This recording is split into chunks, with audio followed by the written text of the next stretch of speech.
First off, James, just talk a little bit about the season thus far. Obviously, you're a senior. You're a starting quarterback here in the MAC. What has this season been like, and what is your approach being such a leader for this team in 2016? It's been an exciting season so far. It's had its ups and downs like any other season, and we're seeing growth every week from this young team, especially on offense. We got a lot of young guys that are kind of getting that taste of college football right now, and they're kind of figuring it out. So just to kind of see the growth every single week has been exciting. I know the defense is getting better every week. So eventually we're going to put it all together, and then we're going to be a team that's going to be tough to beat. You were recruited by Dave Clawson to come here at Bowling Green. You played for Dino Babers. Now you're playing for Mike Jinks. What has it been like? 3 head coaches really in the 5 seasons that you've been a Bowling Green Falcon. It's been interesting, and I think that's what us older guys that have been through it. That's what we always say is we're glad it's because we're winning, and those guys are going on and getting bigger jobs rather than us losing and them having to get fired. So I think that's been enjoyable. It's been fun to kind of learn 3 different offenses and kind of see the differences in all of them. And it's obviously been exciting. There's ups and downs and having to mesh with new coaches, position coaches, all that kind of stuff. But, I wouldn't trade it for anything. And I think all 3 of them are going to be very successful in the years to come. Heading into your redshirt sophomore season, you got Matt Johnson at quarterback. He's an all-MAC guy. When he goes down with an injury in the first game and you become the starter from game 2 on, how ready were you for that experience based on what you had done at Lures and your time at Bowling Green? Yeah, I think Lures prepared me a lot. Just that winning tradition, and the coaches there did a great job. And I just kind of had to learn under fire. I had to learn, learn as I go. And I think it was good for our entire team. That was the first year with Coach Baber, so it's kind of like this year. Everyone's still kind of learning the offense. We're still kind of figuring it out. And a lot of guys, we've played more offenses in 5 years than guys playing a whole career. So everything's always changing. The turnover's been pretty high. But obviously 14 was a great learning experience, not only for me, but the entire team. And it ended well with the bowl win, and I learned a lot.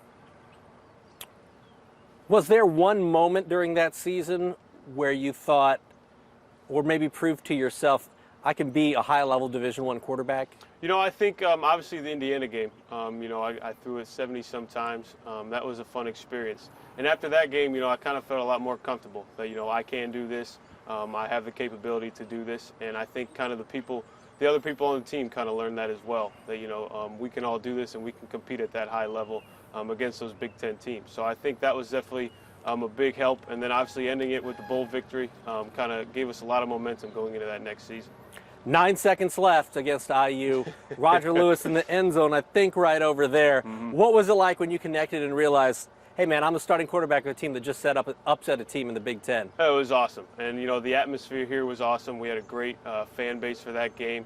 And just overall, the entire day was fun. The team fought. There was ups and downs. It turned out to be a shootout.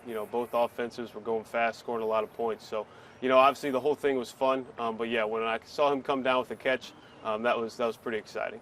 You throw for almost 3,200 yards as a redshirt sophomore. Matt Johnson comes back for his senior season. So as a junior, after having a fantastic season, you're relegated to the backup role.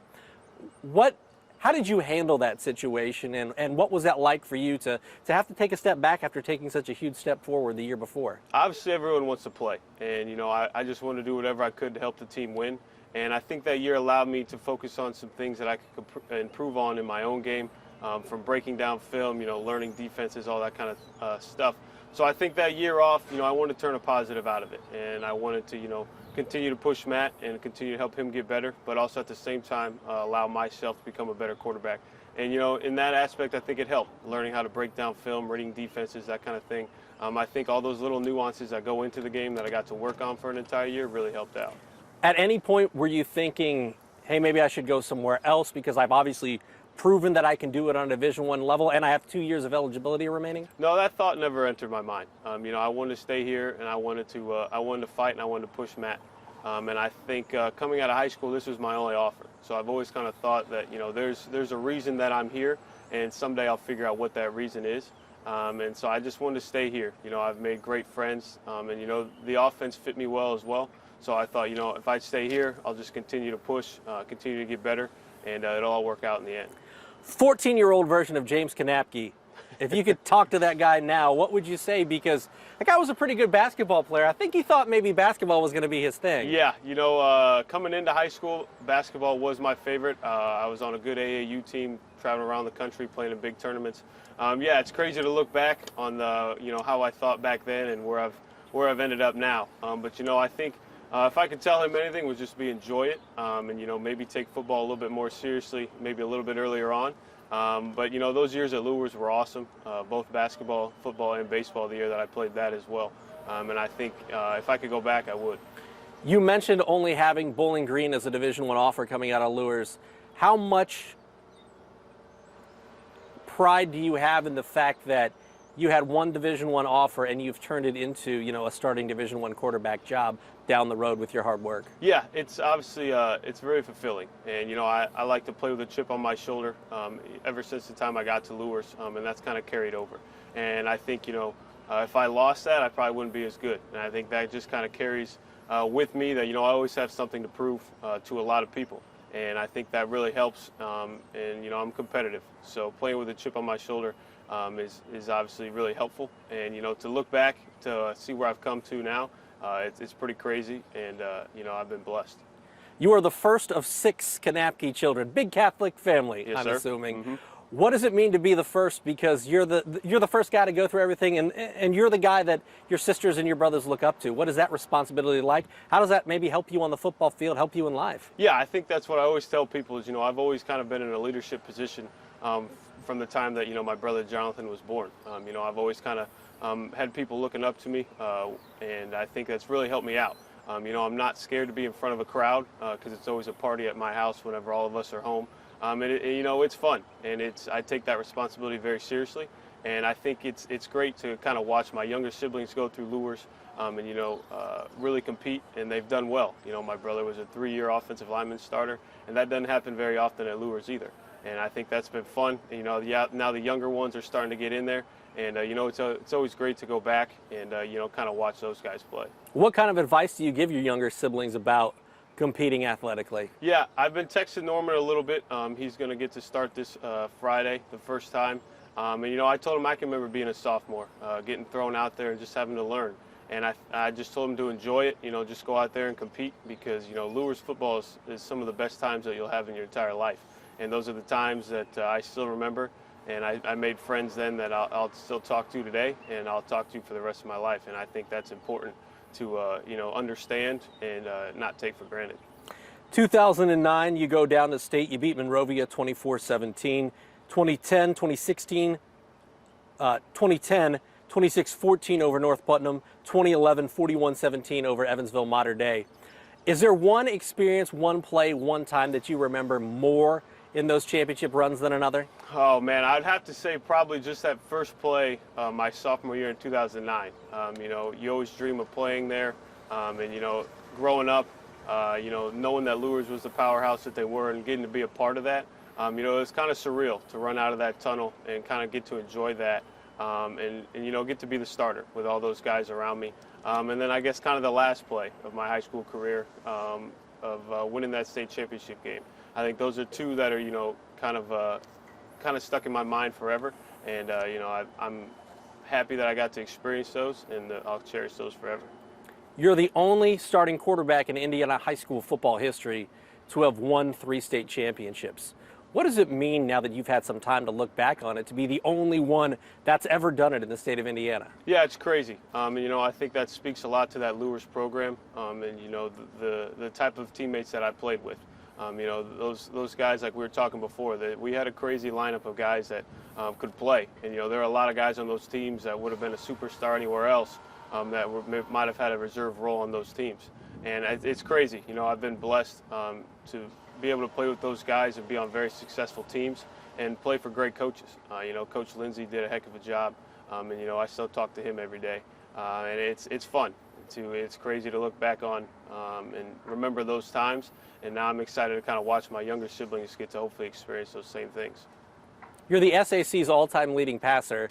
How much of a feather in the cap is that for you, and do you think that's a record that could ever be broken? Oh, I definitely think so. I think Noah would have beat it, if he wouldn't have got hurt his senior year. And I think that, again, just speaks to that Lures program of having those guys at the top. And yeah, it's crazy to think that, when I first got to Lures, I was still questioning on whether or not I could play at that level.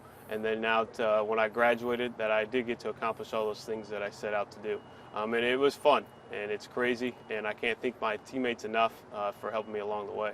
What do people not know about James Knapke away from the football field? The person, what do we not know about you? Oh, man, that's a tough question. Obviously, I'm a big family guy. I love going back home and hanging out with all my siblings and, all those guys. That's a hard question. I'm kind of a boring person. I just kind of like to hang out. I don't really do anything too exciting.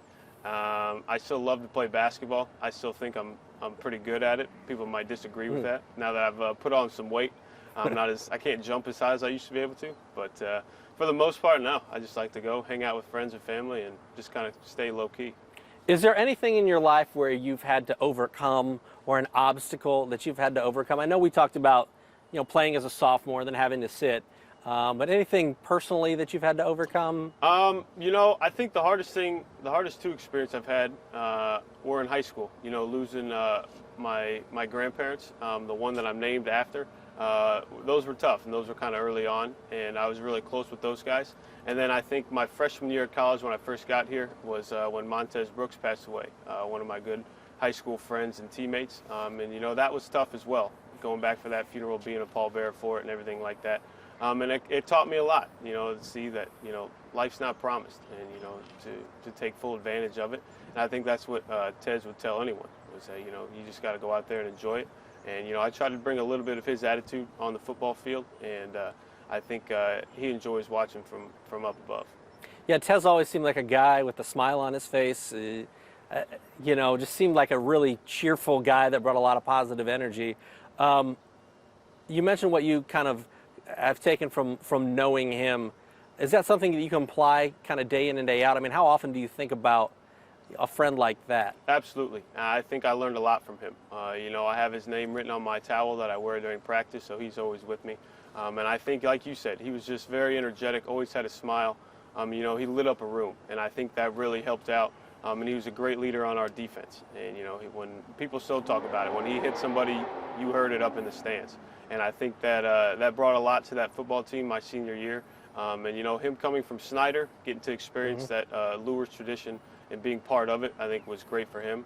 I still talk to his brother, Quay, and I think, I learned a lot from him. And like you said, I can apply that to every single day of, just enjoying everything that I can. For you, what's next? I mean, obviously you've got your senior season, the majority of it still ahead of you, but what's next for you? That's kind of the question right now. I kind of can go a couple of different ways. I've thought about getting into coaching, with playing for all these staffs. I have a lot of connections in the coaching world. So, I might go that route. I'll graduate at the end of this season in December. So I'm very excited for that and going to kind of start that next chapter of my life. Kind of unsure where that would take me right now, so I'm just kind of enjoying this last season, and then I'll deal with that when it comes.